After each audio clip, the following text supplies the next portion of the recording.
ደረጃ 0 ጀማሪው ወይም ኑብ። እነዚህ ሰዎች የጎረቤታቸው ዋይፋይ ፓስወርድ በመገመት ብቻ ራሳቸውን እንደ ትልቅ አከር የሚቆጥሩ ናቸው። አንድ የሚስተር ሮቦት ክፍል አይተው እና እንደ ሜንፍሬም ያሉ ቃላቶችን እየወረወሩ ራሳቸውን የሳይበር ዓለም ንጉሥ አድርገው ያስባሉ።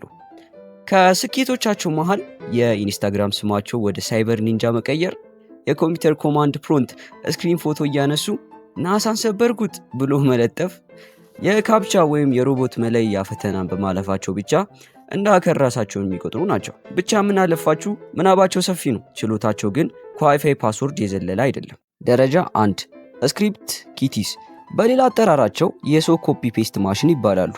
እነዚህ የዲጂታል ዓለም ወነቢስ ገና ጊታብን አግኝተው በሌላ ሰው የተጻፈ ኮድን በማውረድ በአንድ ጀንበር ወደ ልዕለ ጠላፊነት ወይም ደግሞ ኤሊት ሃከርስ ይቀይራቸዋል ብሎ ያምናሉ። ማንበብ እንኳን የማይችሉትን ስክሪፕት ኤክሲኪዩት በማድረግ በእውነተኛ ኮድ አውጪዎች የተሰሩትን ኤክስፕሎይቶች ያለምንም እፍረት የራሳቸው እንደሆነ አድርገው ይናገራሉ።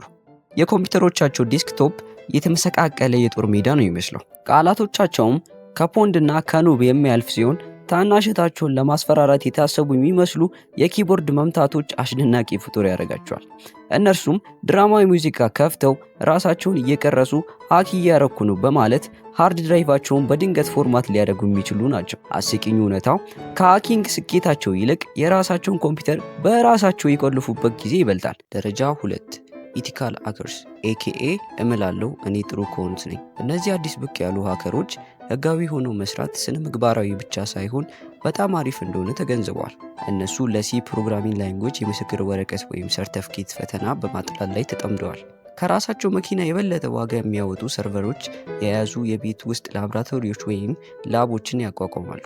ለወላጆቻቸው ደግሞ ለ47ኛ ጊዜ በሌሊት የሚሰሩት ስራ ህጋዊ እንደሆነና በፖሊስ እንደማይያዙ በትዕግስት ያስረዳሉ። ጥሩነታቸውን ለማረጋገጥ በአካባቢው የሚደረጉ የጠላፊዎች ስብስቦች ወይም ሃካታንስ ላይ በፈቃደኝነት ሊሰሩ ይችላሉ። ትልቁ ችግራቸው ካሊ ሊነክስ የተጫነችባትን ላፕቶፓቸውን ይዘው በፓርቲዎች ላይ አሪፍ ለመምሰል ሲሞክሩ ነው። ነገር ግን ዘረፋ ወይም ሃይስት ከሚፈጽመው ሃከርስ ይልቅ ለኩባንያዎች የደህንነት ጉድለታቸውን የሚደፍን አሰልቺ አይነት ሃከርስ መሆናቸውን አምነው አለመቀበላቸው ነው። ደረጃ 3 የፔኔትሬሽን ቴስቲንግ ባለሙያ ኦር ደግሞ ህጋዊ የመጥለፍ ፍቃድ ያለው ሰው። እነዚህ ሃከርስ ጨዋታውን ወደ ቢግ ሊግ ወይም ትልቅ ደረጃ ያሸጋገሩ ናቸው። የተለመደ የሁዲ አለባበሳቸውን በዘመናዊ የቢሮ ልብስ ቀይረው የሊንክዲን ፕሮፋይላቸውን እንደ ኢቲካል ሃኪንግ ኤክስፐርት ባሉ ሽቅርቅር ቃላት አሸብርቀው ስለ ኤስኪዩኤል ኢንጀክሽን ውስብስብነት ለቦርድ አመራሮች ሲያብራሩ የጠላፊዎች ቋንቋ ወይም ደግሞ ስላንግ ካፋቸው የማይወጣላቸው ናቸው። እነርሱ ትልቁን የስኬት ጣራ አግኝተዋል። ይህም የእስር ቤት ሪከርዳቸው ንጹህ ሆኖ ሳለ ልክ እንደ ወንጀለኛ በማሰብ ደቡስተኛ መሆን ነው። እንዴት ካላችሁ ውሏቸው የድርጅቶችን የደህንነት ግንብ ወይም ፋይርዎል ጥንካሬ በመፈተሽና የተለያዩ ዊክ ፖይንቶችን በመፈለግ ያልፋል። ግን ዋናው እና አስቂኙ ጨዋታ እዚህ ጋር ነው። 80% ጊዜያቸውን የሚያጠፉት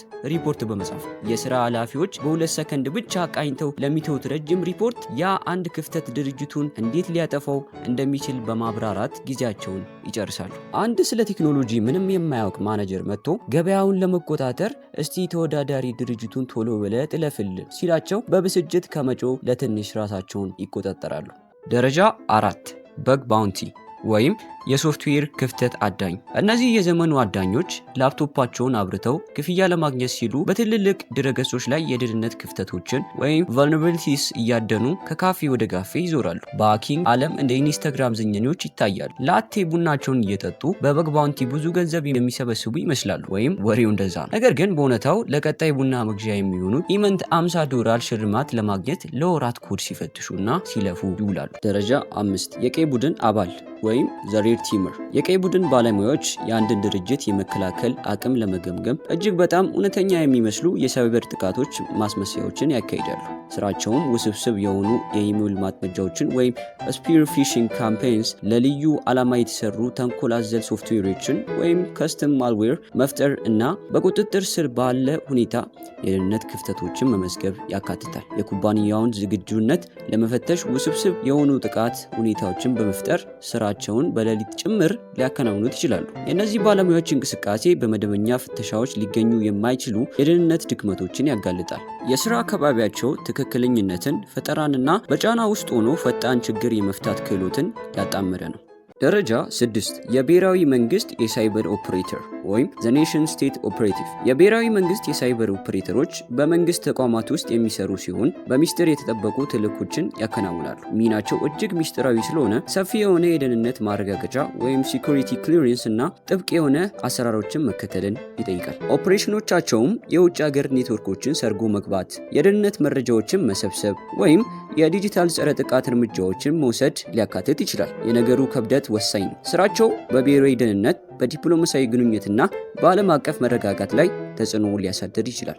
ደረጃ 7 እና የመጨረሻው የአድቫንስድ ፐርሲስተንት ትሬት ወይም ኤፒቲ ቡድን መሪ። በፒራሚዱ አናት ላይ የሚገኙት የኤፒቲ መሪዎች ሲሆኑ እነዚህ የረጅም ጊዜና በከፍተኛ ደረጃ የተቀናጁ የሳይበር ኦፕሬሽኖችን የሚቆጣጠሩ ስልት ነዳፊዎች ወይም ስትራቴጂስት ናቸው። ዘመቻዎቻቸውም ለወራትና ለዓመታት የሚዘልቁ ሲሆን ወሳኝ የመሰረተ ልማቶችን፣ የፋይናንስ ስርዓቶችን ወይም የመንግስት ተቋማትን ሰርጎ መግባት ሊያካትት ይችላል። እነዚህ ግለሰቦች በተለያዩ አካባቢዎች የተበተኑ ቡድኖችን ያስተዳድራሉ፣ እንዲሁም ጥብቅ የሆነ ኦፕሬሽን ደህንነት ይጠብቃሉ። ድርጊታቸው ዓለም አቀፍ ምርመራዎችን፣ የኢኮኖሚ መስተጓጉልን ወይም የጂኦፖለቲካዊ ለውጦችን ሊቀሰቅስ ይችላል። የእነሱ ውስብስብ አቅም፣ ትዕግስትና ስልታዊ እቅድ በሳይበር ዓለም ውስጥ እጅግ በጣም አስፈሪና አደገኛ ተዋናይ ያደርጋቸዋል።